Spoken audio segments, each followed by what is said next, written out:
जय श्री कृष्णा दोस्तों, स्वागत है मेरे चैनल में। हिंदू धर्म शास्त्र एवं श्रीमद् भागवत एवं भविष्य पुराणों के अनुसार जब कलयुग अपने चरम सीमा पर होगा तब कलयुग में पाप कर्म करने वाले मनुष्यों की संख्या अधिक से अधिक बढ़ जाएगी। तब इस संसार में अधर्म का साम्राज्य तेजी से बढ़ जाएगा। हर जगह चोरी, डकैती, लूटपाट, हत्या, धर्म जैसे कार्य होंगे। समाज हिंसक हो जाएगा। लोग एक दूसरे की संकट में सहायता नहीं करेंगे और इंसान इंसान की हत्या करने में जरा भी नहीं हिचकिचाएंगे। स्त्रियां अपने अपने पति की इज्जत नहीं करेगी और जो बलवान और धनवान होगा उसी का शासन होगा। तब इंसानों की आयु 10 से 20 वर्ष ही रह जाएगी। मनुष्य 16 वर्ष की आयु में ही वृद्ध हो जाएंगे और स्त्रियां 8 से 10 वर्ष की आयु में ही गर्भवती होने लगेंगी। हिंदू धर्म में ब्रह्मा और विष्णु पुराण की कई मान्यताएं हैं।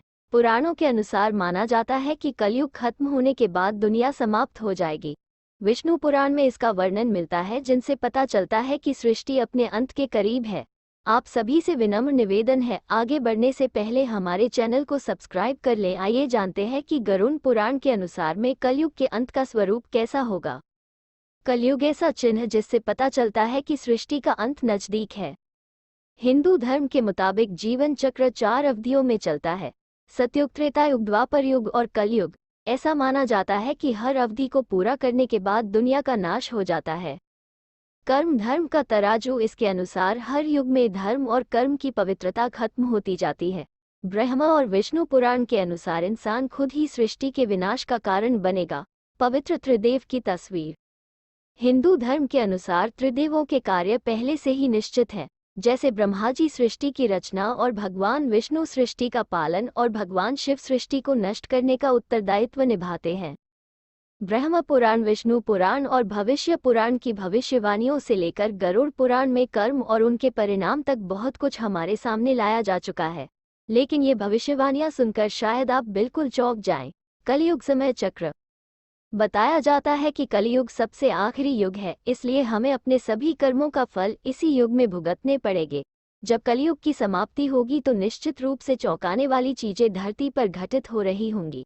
बेमौसम बारिश, आंधी, तूफान, जल संकट, ये सब इसका संकेत भी है। जीवन काल छोटा होगा। इसके अनुसार जैसे जैसे कलयुग अंत की ओर बढ़ेगा, मनुष्य का जीवन काल घटकर मात्र 12 साल तक रह जाएगा और शरीर 4 इंच सिकुड़ जाएगा। भगवान कल्कि का अवतार होगा। ब्रह्मा और विष्णु पुराण में ये भी लिखा हुआ है कि एक वक्त ऐसा आएगा जब ये सृष्टि नफरत और भयानक कृत्यों में लिप्त हो जाएगी। हर तरफ बस युद्ध का माहौल होगा। तब पृथ्वी पर भगवान विष्णु कल्कि का अवतार लेकर जन्म लेंगे। भावनाएं मर जाएंगी। पृथ्वी जब विनाश के करीब होगी तब हर जगह का पानी रहस्यमयी तरह से सूखने लगेगा। इसके अलावा किसी के भीतर भावनाएं नहीं रह जाएगी। माता पिता, गुरु, किसी के लिए भी मनुष्य के दिल में कोई भावना नहीं रहेगी। पैसे का मोह बढ़ जाएगा। लोगों के लिए पैसा इतना जरूरी हो जाएगा कि उसके लिए वो किसी का भी खून करने को तैयार हो जाएगा। कलयुग के 5000 साल बाद पवित्र गंगा नदी उल्टी बहने लगेगी और वापस बैकुंठ लौट जाएगी। माना जाता है कि कलयुग के 10,000 साल बाद सभी देवी देवता पृथ्वी का पवित्र स्थान छोड़कर जाने लगेंगे। धरती बंजर हो जाएगी। कलयुग का अंत आते आते पृथ्वी पूरी तरह बंजर हो जाएगी। न धरती पर फिर कोई फसल उग पाएगी और न ही फूलों से धरती लहलहा पाएगी। पृथ्वी पर रहने वाले जीव जंतु तक निर्जीव हो जाएंगे। मानवता नष्ट हो जाएगी। कलयुग के 20,000 साल बाद मानवता की निर्मम हत्या होने लगेगी। पैसे और सत्ता के लिए माँ बेटे तक एक दूसरे के विनाश का कारण बनने लगेंगे। सभी एक दूसरे के खून के प्यासे हो जाएंगे। आतंकवाद अपने चरम पर होगा। दुनिया क्रोध और नफरत से जल रही होगी। तब भगवान विष्णु कल्कि अवतार लेकर धरती पर जन्मेंगे। माना जाता है कि वो 1000 हाथी के जोड़ों से भी ज्यादा ताकतवर होंगे और वो पृथ्वी को आजाद कराने में 3 दिन का वक्त लेंगे। एक साथ 12 सूर्य उगेंगे। कलयुग के आखिरी 5 साल में पृथ्वी पर मूसलाधार बारिश होगी। कलयुग की आखिरी रात सबसे लंबी होगी, जिसके बाद 12 सूरज उगेंगे और तब तक चमकेंगे जब तक वो धरती का सारा पानी सोख नहीं लेते। यहाँ 12 सूर्यों का मतलब पृथ्वी के बढ़ते तापमान से लिया जा सकता है।